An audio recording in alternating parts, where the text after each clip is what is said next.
You ask Tiger to solve.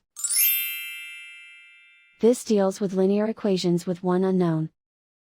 The final result is c equals 3. Let's solve it step by step. Swap sides. Group all constants on the right side of the equation. Add 25 to both sides.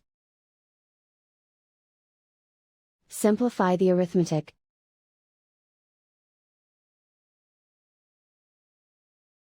Isolate the c.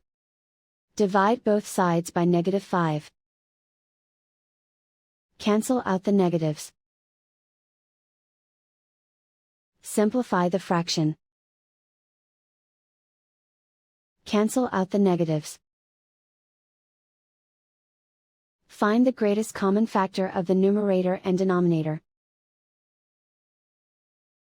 Factor out and cancel the greatest common factor. And so the final result is c equals 3.